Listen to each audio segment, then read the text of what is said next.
We're in the Lower East Side of Manhattan, America's original melting pot. The tenements behind me were built by the thousands throughout New York, and especially in this neighborhood, to cash in on this wave of immigration of new Americans. They were extremely crowded. The rents were not cheap. It was up to the immigrants themselves to bring in boarders, sometimes whole families of boarders. Imagine life without electricity, without running water. It was a struggle.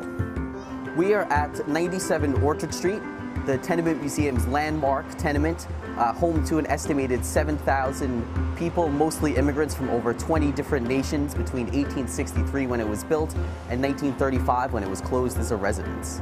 Visitors to the Tenement Museum tour this building and see the recreated and unrestored spaces made to represent the homes of the former actual residents of this building. The most interesting part of the tenement tour was the depth of knowledge that the tour guide had of the people that actually lived here. And there was one piece where they actually had audio tape of one of the granddaughters of the original people that they were talking about during the tour. Very interesting.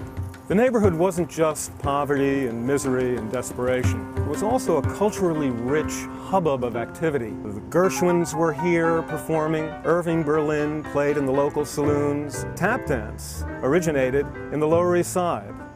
The neighborhood still retains a lot of local flavor. We're here in front of one of the traditional Lower East Side pickle stores. But this business has been around for quite a while. I mean, the original store's been around since 1910.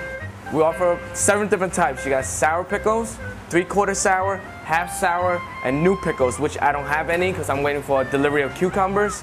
Then you also got hot sour pickles, hot half sour pickles, and horseradish pickles. How about you, buddy? You want a pickle? You sure? Behind me is a piece of old history, the Eldridge Street Synagogue, the first synagogue built by European Jews for their own worship. The synagogue was built in 1887 by East European Jews. It was momentous because this was the first synagogue built by East European Jews in America. Visitors are often surprised to see a synagogue in the middle of Chinatown. We've left this section of the sanctuary undone to remember what the sanctuary looked like at a time at which it wasn't maintained.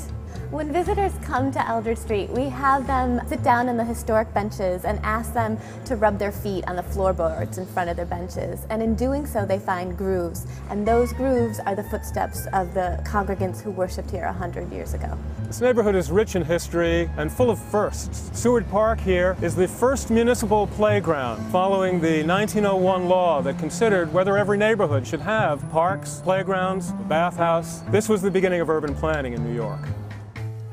This working-class neighborhood was also the heart of the labor movement in New York. Behind me is the Forward building. The Forward was a labor-oriented newspaper printed originally in Yiddish. This was the radical hub of intellectual life in the Jewish Lower East Side. Leon Trotsky, just before the revolution, came here to produce a newspaper, and he would have a glass of tea at the Garden Cafe, just down the block.